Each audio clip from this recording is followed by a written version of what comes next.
আচ্ছা, বিজ্ঞান আর মানবিকতা এই দুটো জিনিস যখন একসাথে মিলে যায় তখন ঠিক কি হতে পারে?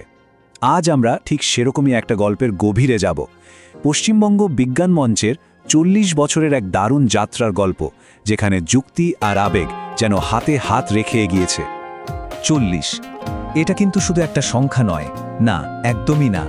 এটা আসলে একটা দীর্ঘ আন্দোলনের প্রতীক, মানে ৪ দশকের একটা একনিষ্ঠ চেষ্টার প্রতিফলন। দুর্গাপুরে যে অনুষ্ঠানটা হয়েছিল সেটা শুধু বিজ্ঞানের জয় কন্ডাটা করার জন্য ছিল না, এর পেছনে কিন্তু আরও অনেক গভীর একটা উদ্দেশ্য ছিল। চলুন সেই গভীরে একটু ঢোকা যাক। আজকের এই আলোচনায় আমরা কয়েকটা ধাপে এগোবো। প্রথমে দেখব ৪০ বছরের এই মাইল ফলকটা, তারপর অনুষ্ঠানের পেছনের দৃঢ় বিশ্বাস, তরুণ বিজ্ঞানীদের জন্য অনুপ্রেরণা, সবার জন্য বিজ্ঞানকে পৌঁছে দেওয়ার চেষ্টা, বিজ্ঞানের মানবিক দিক, আর সবশেষে ভবিষ্যতের পথটা কি। তো আমাদের গল্পের শুরু হচ্ছে দুর্গাপুরের এএসপি স্টেডিয়াম থেকে। এখানেই পশ্চিমবঙ্গ বিজ্ঞান মঞ্চ তাদের ৪০তম প্রতিষ্ঠা দিবস পালন করছিল। পরিবেশটা ছিল একই সাথে উৎসবের, আবার ভীষণ অনুপ্রেরণারও। দুর্গাপুর ইস্পাত বিজ্ঞান কেন্দ্র এই অনুষ্ঠানের আয়োজন করেছিল।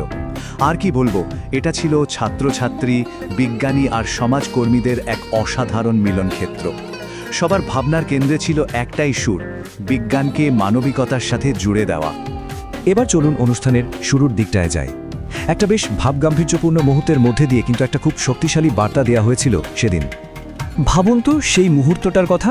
সংগঠনের সভানেত্রী শ্রীমতী অরুন্ধতী ভাদুড়ী পতাকা তুলছেন, আর তার কথায় ঝরে পড়ছে এক অসম্ভব দৃঢ় প্রত্যয়, একটা কুসংস্কারমুক্ত সমাজ আমাদের গড়তেই হবে।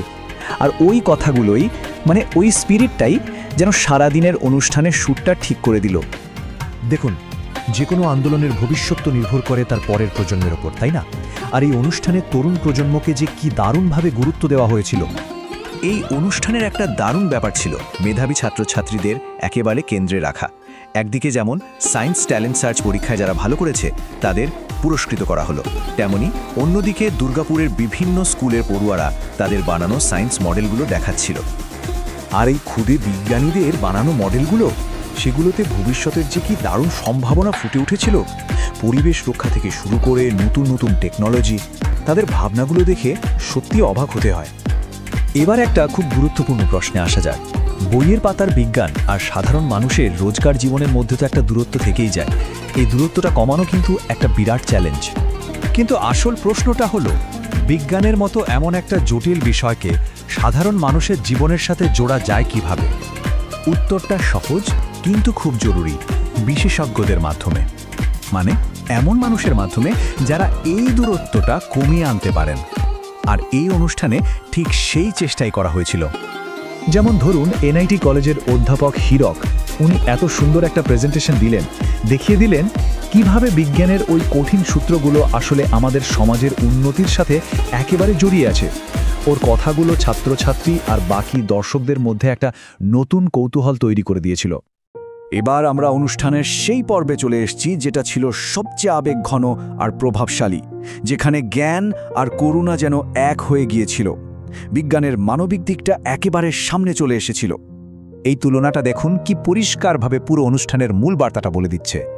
একদিকে আছে বিজ্ঞানের থিওরি, মানে সূত্র, ল্যাব, কনসেপ্ট, আর অন্যদিকে আছে তার অ্যাকশন, মানে জীবন বাঁচানো, সমাজের উন্নতি করা, মানুষের স্বাস্থ্যের খেয়াল রাখা।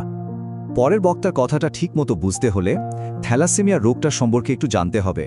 এটা আসলে একটা বংশগত রক্তের অসুখ, যার জন্য রোগীকে নিয়মিত রক্ত নিতে হয় আর চিকিৎসার মধ্যে থাকতে হয়। সমাজকর্মী শ্রী গোপীরঞ্জন বসু যখন থ্যালাসেমিয়া নিয়ে সচেতনতা আর রক্তদানের গুরুত্ব নিয়ে কথা বলতে উঠলেন, তখন পুরো পরিবেশটা কেমন যেন ভারী হয়ে গেল। তার বার্তাটা ছিল খুব সোজাসাপটা কিন্তু ভীষণ জোরালো। বিজ্ঞানের আসল শক্তি তার জটিলতার মধ্যে নেই, আছে একটা মানুষের জীবন বাঁচানোর ক্ষমতার মধ্যে। তো সব মিলিয়ে এই যে একটা মাইলফলক অনুষ্ঠান হলো, এটা ভবিষ্যতের জন্য কি বার্তা রেখে গেল? চলুন সেটাই এবার একটু গুছিয়ে নেওয়া যায়। এই টেবিলটা দেখলেই পুরো ব্যাপারটা পরিষ্কার হয়ে যাবে। দেখুন, অনুষ্ঠানের যে আনুষ্ঠানিকতা, সেটা ৪০ বছরের দায়বদ্ধতাকে আরও মজবুত করেছে। ছাত্রছাত্রীদের পুরস্কার দেওয়াটা ভবিষ্যতের বিজ্ঞানীদের মনে স্বপ্ন বুনেছে। বিশেষজ্ঞর আলোচনা বিজ্ঞানকে সবার কাছে সহজ করে তুলেছে।